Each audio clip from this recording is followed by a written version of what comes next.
Sa ngalan ng Ama, ng Anak, at ng Espiritu Santo. Amen. Sumainyo ang Panginoon. At sumaiyo rin. Mga kapatid, sa araw na ito, ating pinagdiriwang ang banal na kapistahan ng ating Nuestro Padre Jesus Nazareno. Ang ating mga puso ay napupuno ng tuwa at ng galak dahil meron tayong isang mapagmahal at maawain na Diyos na bumaba dito sa mundo, naging kamukha natin. Binuhat niya, kinuha niya lahat ng ating mga kasalanan, lahat ng bigat ng ating buhay, para maging magaan ang ating karanasan, para mapadali ang ating pagbalik sa Kanyang Diyos Ama. Kaya naman mga kapatid, lahat ng iyong pag-aalala, itapon mo sa Kanya. Lahat ng iyong problema, ay ibigay mo na sa Kanya.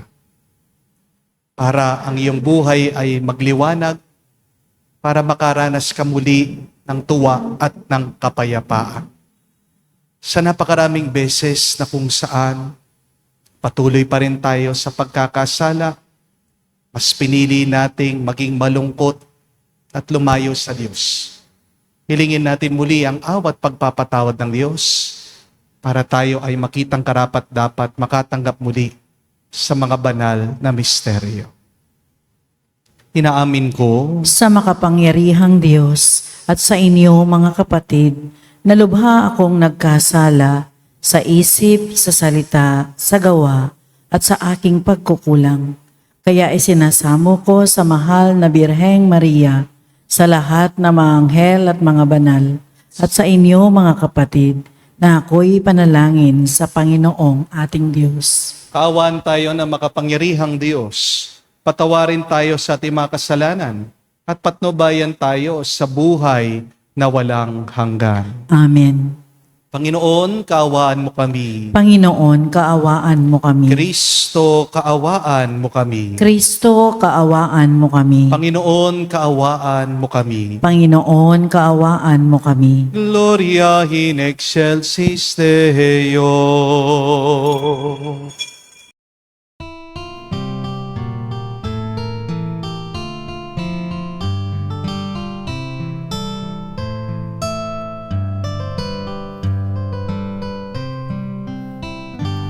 Luwalhati sa Diyos sa kaitaasan,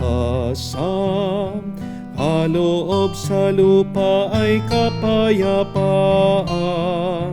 Pinupuri ka at ipinangdarangal, sinasamba ka dahil sa dakila mong kalwalhatian. Panginoon naming Diyos, Hari ng langit, Amang makapangyarihan, Panginoong Jesucristo, buktong na anak ng Diyos, Kordero ng Ama. Ikaw na nag-aalis ng mga kasalanan ng sanlibutan.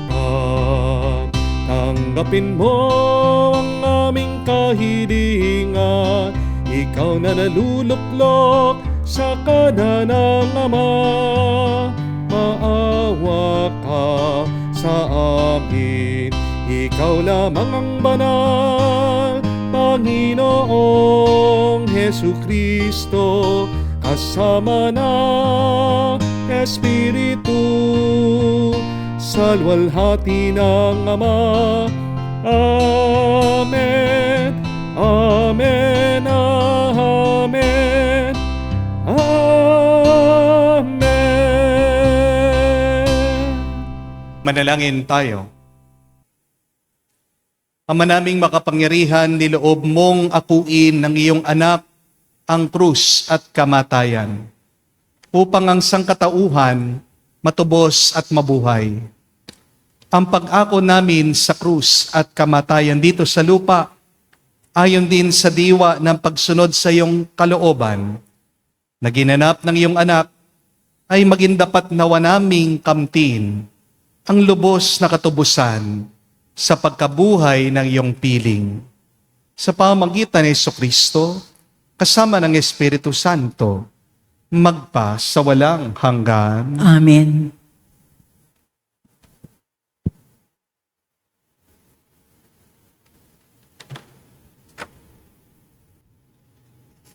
Pagbasa mula sa aklat ng mga bilang. Noong mga araw na iyon, nainip ang mga tao sa pasikot-sikot na paglalakbay. Nagreklamo sila kay Moises. Inialis mo ba kami sa Ehipto para patayin sa ilang na ito? Wala kaming makain ni mainom. Sawa na kami sa walang kwentang pagkain ito. Dahil dito, sila'y pinadalhan ng Panginoon ng makamandag na hahas, at sino mang matuka nito ay namamatay. Kaya lumapit sila kay Moises. Sinabi nila, "Nagkasala kami sa Panginoon at sa iyo. Idalangin mo sa kanya paalisin ang mga hahas na ito." Dumanalangin nga si Moises at ganito ang sagot sa kanya ng Panginoon. Gumawa ng isang hahas na tanso, ilagay mo iyon sa dulo ng isang tikin. At sino mang natuklaw ng hahas na tumingin doon ay hindi mamamatay. Gayon nga ang ginawa ni Moises. Mula noon, lahat ng matuklaw ng hahas ngunit tumingin sa hahas na tanso ay hindi mamamatay. Ang salita ng Diyos. Salamat sa Diyos. Hindi nila malilimot ang dakilang gawa ng Diyos. Hindi nila malilimot ang dakilang gawa ng Diyos. Kaya ngayon ay makinig sa turo ko, mga anak. Iyong dinggit o linigin, salita kong binibigkas. Itong aking sasabihin ay bagay na talinhaga. Nangyari pa noong una, kaya ito'y mahiwaga. Hindi nila malilimot ang dakilang gawa ng Diyos. Datapwat noong sila'y lilipulin na ng Diyos, nagsisi ang karamihan sa kanya'y nagbalik loob. Noon nila nagunitang ang sanggalang nila'y ang Diyos. Ang kataas-taasang Diyos ay kanilang manunubos. Hindi nila malilimot ang dakilang gawa ng Diyos. Kaya't siya ay pinuri ng papuring hindi tapat, pagkat yao'y pagpakunwarit balat kayong matatawag. Sa kanilang mga puso naghahari kataksilan. Hindi sila nagtatapat sa ginawa niyang tipan. Hindi nila malilimot ang dakilang gawa ng Diyos. Gayon paman, palibhasa'y Diyos siyang mahabagin. Ang masamang gawa nila'y pinatawad niyang tambing. Dahilan sa pag-ibig niya'y hindi sila wawasakin. Kung siya may nagagalit, ito'y kanyang pinipigil. Hindi nila malilimot ang dakilang gawa ng Diyos.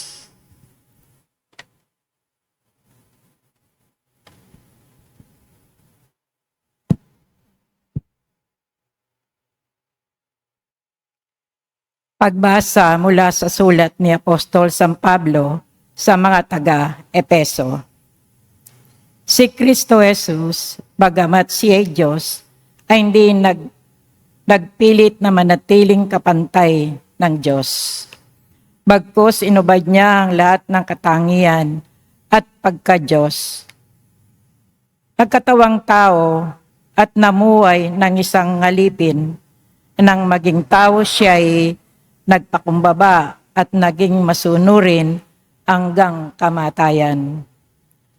Oo, hanggang kamatayan sa krus. Kaya naman siya ay tinampok ng Diyos at binigyan ng pangalang higit sa lahat ng pangalan, anupat ang lahat ng nilalang na nasa langit, nasa lupa, nasa ilalim ng lupa, ay maninikluhod at sasamba sa Kanya at ipapahayag ng lahat na si Jesucristo ang Panginoong sa ikararangal ng Diyos Ama. Ang salita ng Diyos. Salamat sa Diyos.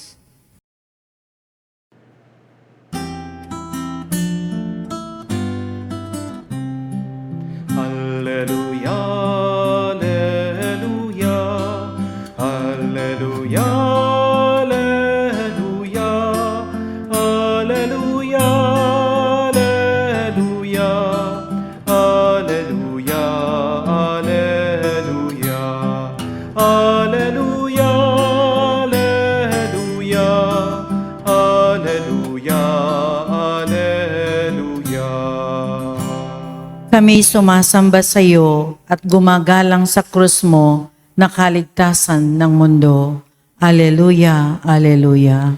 Sumainyo ang Panginoon. At sumaiyo rin. Ang mabuting balita ng Panginoon ayon kay San Juan. Papuri sa iyo, Panginoon.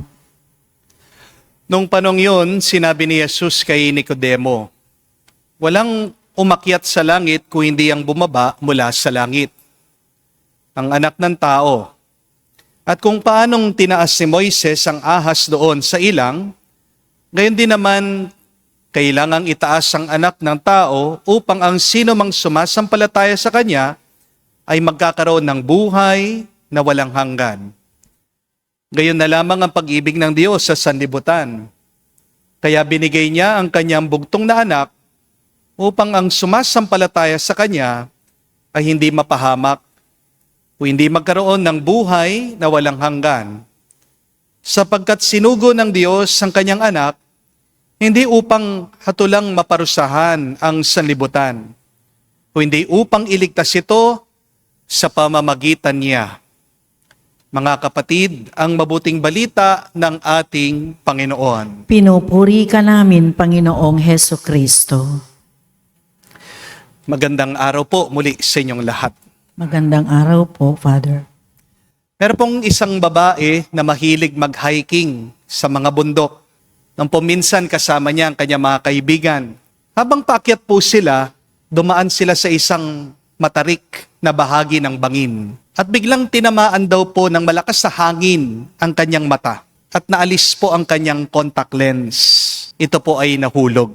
Halos mabulag daw po itong babae. Hindi po niya makita ang dinadaanan dahil lumabo ang kanyang mata. Sinubukan daw po niyang hanapin yung kanyang contact lens, pero dahil napakaliit po ng lente, hindi po niya ito nakita. Tahimik daw pong nagdasal itong babae. Ang sabi niya, Panginoon, kayo na po ang bahala. Sana po tulungan niyo akong makita ko ulit yung aking contact lens.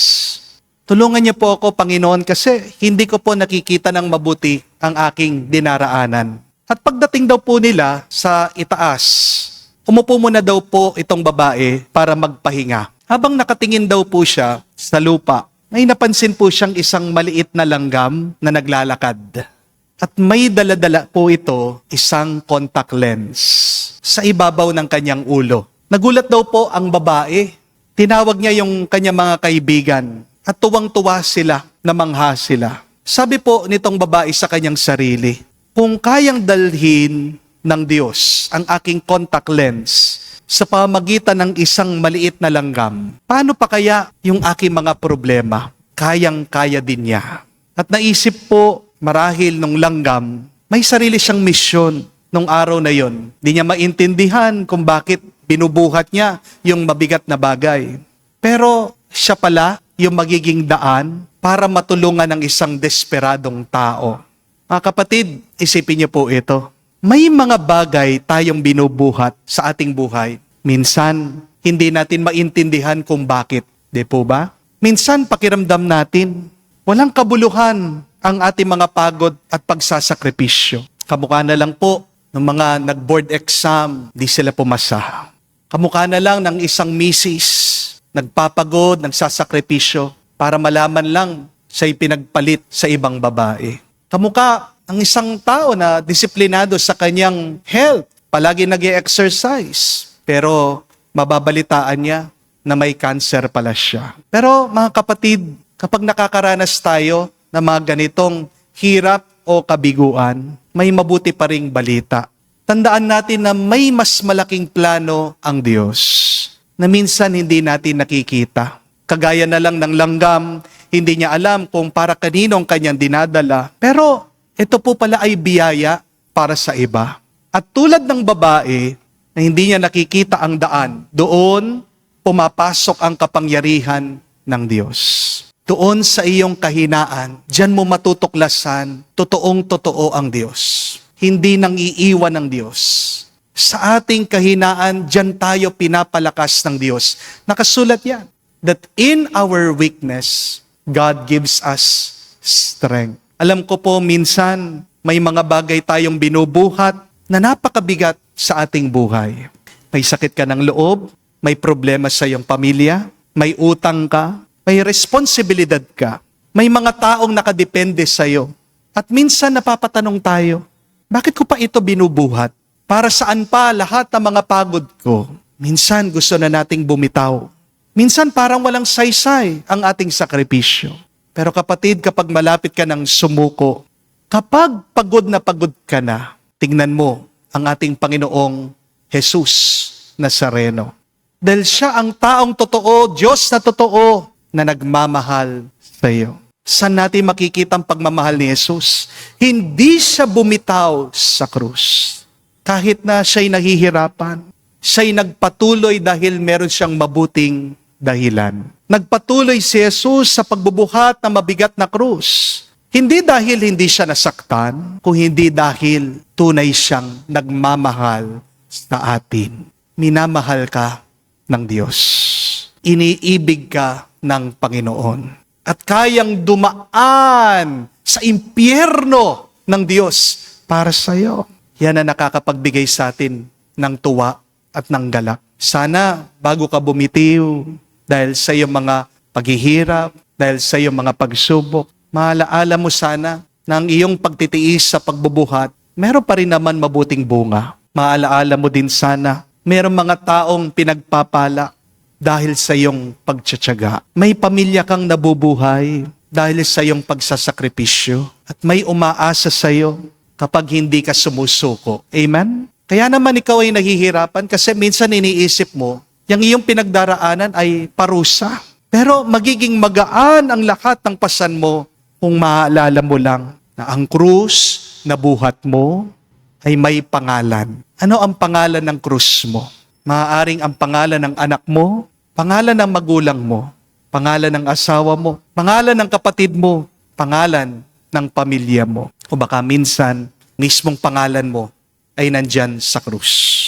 Hahayaan mo ba? Bibitawan mo ba? Yang krus na may pangalan na minamahal mo? Kapag tinanong mo, Panginoon, bakit ba binubuhat ko ito? Makakaasa ka, sasagutin ka ng Diyos.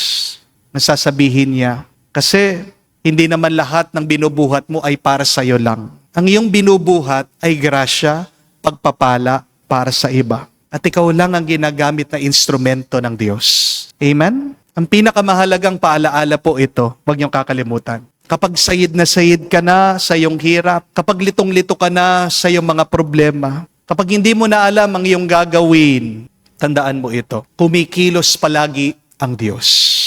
Hindi ka nililigtas ng lakas mo. Hindi ka magtatagumpay dahil matalino ka, dahil madiskarte ka. Nililigtas ka at tinutulungan ka palagi ng Diyos.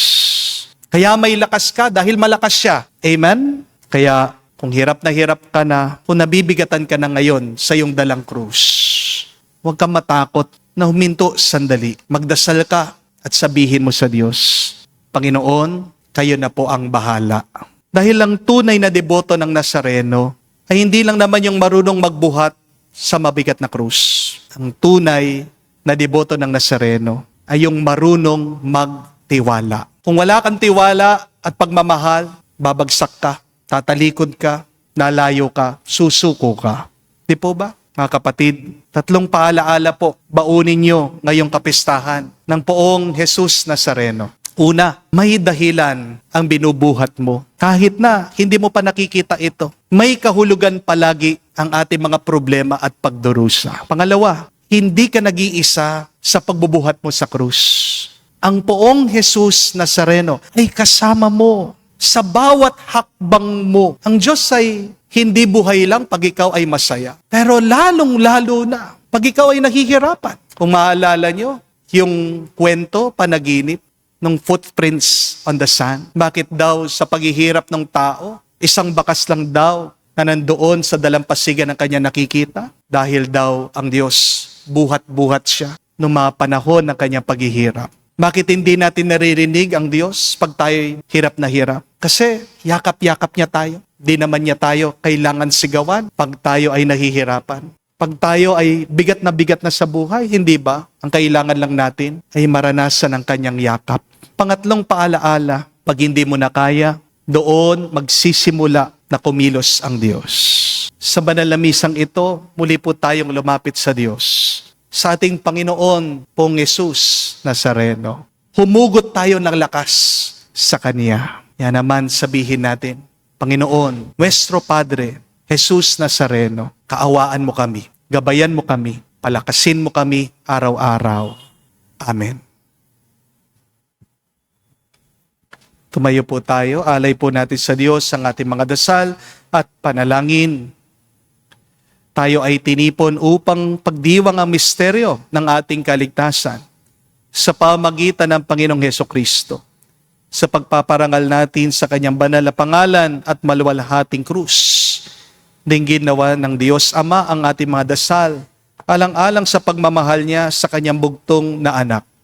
Ating sabihin, Panginoon, dinggin mo kami. Panginoon, dinggin mo kami. Ang iyong anak, si Kristong kataas-taasang pari, ay patuloy na niluluwalhati ka. Italaga mo ang simbahan sa kabanalan at pagsunod upang maging liwanag ng sanlibutan. Manalangin tayo sa Panginoon. Panginoon, dinggin mo kami. Ipinagkaloob mo sa amin ang iyong anak na si Jesus na nagpakumbaba hanggang sa kamatayan sa krus. Gawin kaming maamo at mababang loob upang tunay kaming magmahal at maglingkod sa isa't isa. Manalangin tayo sa Panginoon. Panginoon, dinggin mo kami. Nilikha mo ang tao sa iyong wangis at larawan. Tulungan kaming kilalanin ang ngalan at larawan ng iyong anak sa aming kapwa upang maghari ang paggalang, katarungan at pagtutulungan. Manalangin tayo sa Panginoon. Panginoon, dinggin mo kami. Pagdasal din po natin lahat ng mga kapatid nating humihingi ng panalangin at papadala ng mga intensyon sa banal na misang ito, pagpapagaling para sa mga may sakit, pagpapatawad ng kasalanan ng mga lulong na sa bisyo, sa adiksyon, para sa walang hanggang kapayapaan ng mga kaluluwa ng ating mga kapatid, para sa blessing din, pangangatawan ng ating mga nagsaselebrate ng birthday, lalong-lalo na 75th birthday ni Teresita Santos Samson, at para sa ating mga personal na pangangailangan. Mawaing Ama, para sa iyong kapurihan at aming kaligtasan, pakinggan mo ang aming mga panalangin, nawa ang sambayanang tinamo sa iyo ni Jesucristo sa pamagitan ng kanyang dugo ay makabahagi sa kapangyarihan ng kanyang krus at muling pagkabuhay, upang sila ay maging katulad niya ng isang walang katapusang pag-alay sa iyo. Hinihiling namin ito sa pamagitan ni Kristo, aming Panginoon. Amen.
Manalangin kayo mga kapatid, para ang ating mga paghahain ay kalugdan ng Diyos amang makapangyarihan. Tanggapin nawa ng Panginoon itong paghahain sa iyong mga kamay, sa kapurihan niya at karangalan, sa ating kapakinabangan at sa buong sambayanan niyang banal.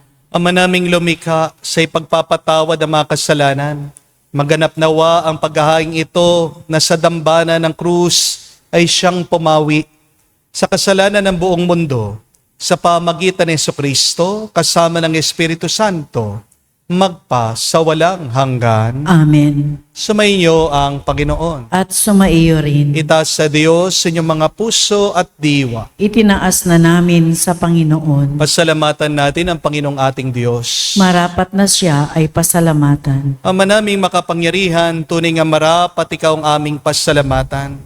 Iyong pinasyang sa kahoy na krus, ang sangkatauhan tubusin ni Jesus. Sa punong kahoy, nagkapuwang ang kamatayan. Sa kahoy na krus, tinanghal ang pagkabuhay. Sa punong kahoy na naig ang sumuway sa iyo. Sa kahoy na krus ay nadaig ng masunuring anak mo. Kaya kaisa na mga anghel nagsisiawit ng papuri sa iyo. Nang walang humpay sa kalangitan, kami nagbubunyi sa iyong kadakilaan.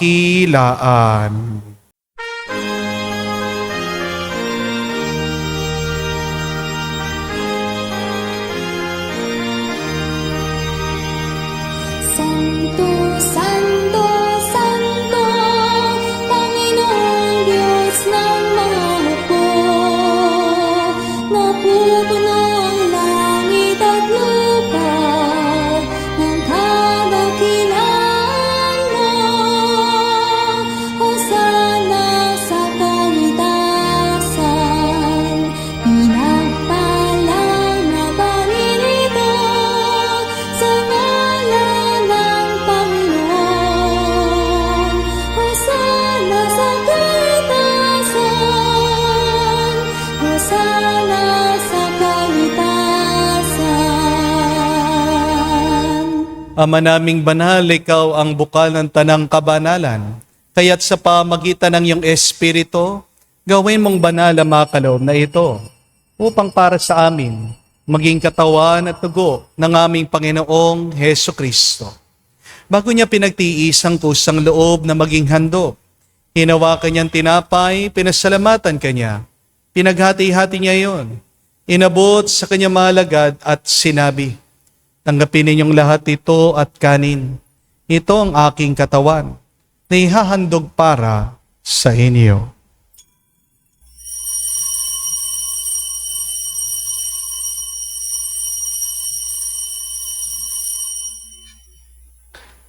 Gayon din naman nung matapos ang hapunan, hinawakan niyang kalis. Muli kanyang pinasalamatan. Nabot niya ang kalis sa kanyang malagad at sinabi, "Tanggapin ninyong lahat ito at inumin. Ito ang kalis ng aking dugo, ng bago at walang hanggang tipan. Ang aking dugo na ibubuhos para sa inyo at para sa lahat, sa ipagpapatawad ng mga kasalanan. Gawin ninyo ito sa pag-aalaala sa akin."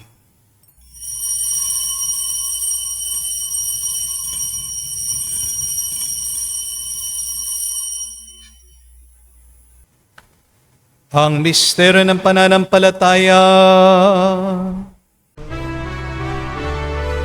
Aming ipinahayag na namatay ang iyong anak, nabuhay bilang Mesiyas at magbabalik sa wakas para mahayag sa lahat. Ama, ginagawa namin ngayon ang pag-alaala sa pagkamatay muling pagkabuhay ng iyong anak. Kaya tinialay namin sa iyong tinapay nagbibigay buhay at ang kalis sa nagkakaloob ng kaligtasan. Kami nagpapasalamat dahil kami iyong minarapat na tumayo sa harap mo para maglingkod sa iyo. Sinasamo namin kami magsalo-salo sa katawan at dugo ni Kristo ay mabuklod sa pagkakaisa sa pamagitan ng Espiritu Santo. Amalingapin mong iyong simbahan laganap sa buong daigdig. Puspusin mo kami sa pag-ibig. Kaisa ni Leon ang aming Santo Papa, si Florentino aming Arsobispo at ng Tanang Kaparian. Alalahanin mo rin ang aming mga kapatid na nahimlay. May pag-asang sila'y muling mabubuhay. Gayon din naman lahat ng mga pumanaw. Kaawaan mo sila't patuloyin sa iyong kaliwanagan. Kaawaan mo at pagindapatin kaming lahat makasalo sa iyong buhay na walang wakas. Kaisa na mahal na Birhen Maria, Ina ng Diyos. Kaisa ni San Jose, ang kanyang malwalhating esposo. Kaisa ng mga apostol, lahat ng mga banal, na namuhay dito sa daigdig na kalugod-lugod sa iyo. May pagdiwang nawa namin ang pagpupuri sa ikararangal mo sa pamagitan ng iyong anak, aming Panginoong Jesucristo. Sa pamamagitan ni Kristo, kasama niya at sa Kanya, ang lahat ng parangal at papuri ay sa iyo, Diyos Ama, makapangyarihan, kasama ng Espiritu Santo, magpasawalang hanggan. Amen, Amen, Amen,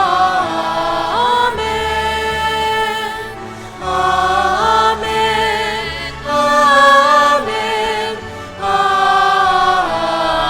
Amen. Sa nakagaling na utos sa turo ni Jesus sa Panginoon natin na Diyos, ipahayag natin ang lakas, loob.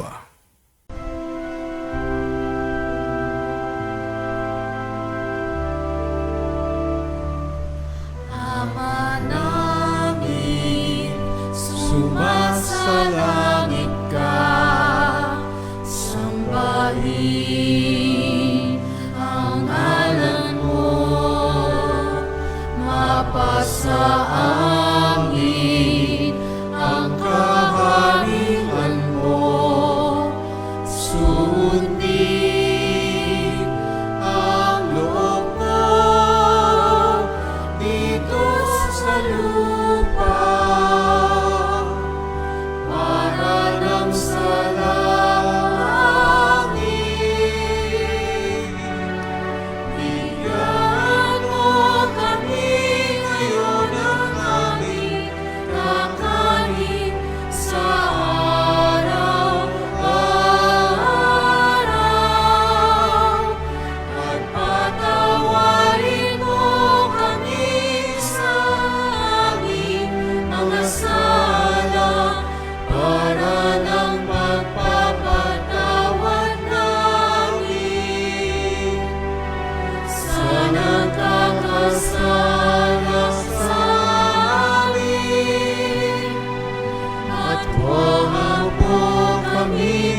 Hinihiling namin kami, Diyos, sa lahat ng masama, pagkalooban ng kapayapaan araw-araw, ligtas sa kasalanan, ilayo sa lahat ng kapahamakan.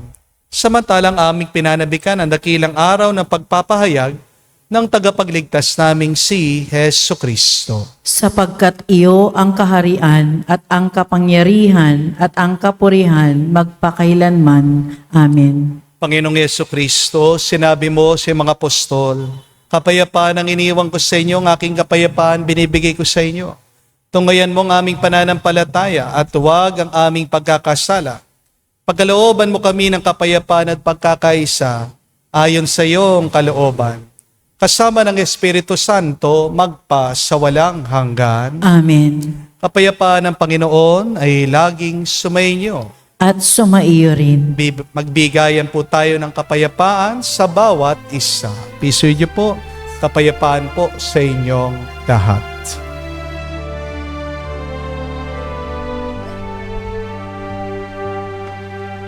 Cordero ng Diyos na nag-aalis ng mga kasalanan ng sanlibutan, maawa ka sa amin. Maawa ka sa amin. Cordero ng Diyos na nag-aalis ng mga kasalanan ng sanlibutan, maawa ka sa amin. Maawa ka sa amin. Cordero ng Diyos na nag-aalis ng mga kasalanan ng sanlibutan, ipagkaloob mo sa amin ang kapayapaan. Mga kapatid, naririto ang ating Panginoong Yesu Kristo, ang Kordero ng Diyos. Siya nag-aalis sa mga kasalanan ng sanlibutan. Mapalad tayong lumalapit sa piging ng Kordero. Panginoon, hindi ako karapat-dapat na magpatuloy sa iyo, ngunit sa isang salita mo lamang ay gagaling na ako.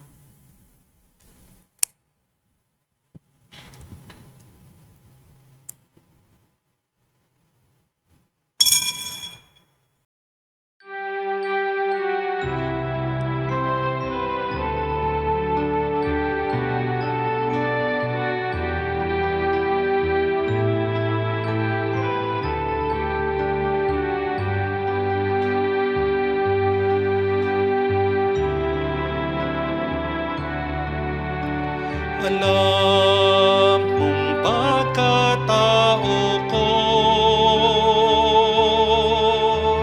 wala akong matatago.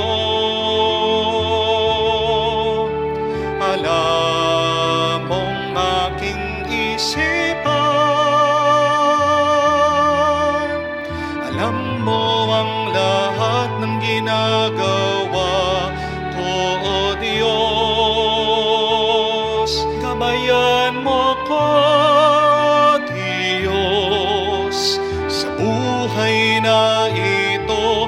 Ilapit mo ako sa pagmamahal mo. Dalhin mo ko, Panginoon, sa kalangitan.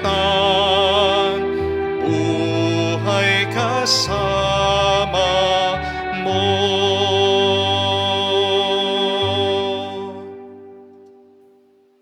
Manalangin tayo. Panginoong Yesu Kristo, kaming nagsalo-salo sa banal na pakikinabang ay nakikiusap sa iyo na mga nasagip ng kahoy na krus, nagbibigay buhay, ay iyong ihatid sa pagkabuhay sa kalwalhatian. Sapagkat ikaw ang Panginoon magpa sa walang hanggan. Amen. Mga kapatid, tandaan niyo po pag kayo ay nabibigatan na sa buhay, na may saysay, may kahulugan at may dahilan, yung iyong problema na binubuhat at pinagtitiisan. Kailan mo mauunawaan yan? Pagdating ng panahon. Pero hindi dahil mabigat, wala yang halaga. Magtiis ka. Magpatulong ka. Kung paano ang ating Panginoong Jesucristo binuhat niya ng may pag-ibig ang kanyang krus. Makakayanan mo ang lahat ng pagsubok. Kung magmamahal ka, kung iibig ka, kung maunawaan mo ang dahilan. May mabuti at magandang plano palagi ang Diyos. Tandaan mo, yung iyong krus ay may pangalan. At yan ang pangalan ng iyong minamahal. At kung mahal mo, hindi mo yan itatapon. Di po ba? Kung mahal mo, hindi mo yan tatakasan. Kung mahal mo, hindi mo yan tatalikuran. At kung mahal na mahal mo, hindi ka susuko. Lalaban ka. At iaalay mo mismo ang buhay mo para sa iyong minamahal. Pangatlo at kahuli-hulihan, huwag mong isipin ang iyong paghihirap ay parusa. Yan ay pagpapala. Ang pagtitiis mo ay hindi lang para sa iyo. Pag ikaw ay nagtsatsaga, may ibang pinagpapala dahil sa iyong pagtitiis. Dahil sa iyong pagtsatsaga. Kaya magpatuloy ka at humugot ka ng lakas palagi sa Diyos. Sumaiyo ang Panginoon. At sumaiyo rin. At kay basbasa ng Diyos, makapangyarihan sa lahat, sa ngalan ng Ama, ng Anak, ng Espiritu Santo. Amen. Ang ating misa ay natapos na. Humayo kayo sa kapayapaan ni Kristo. Salamat sa Diyos.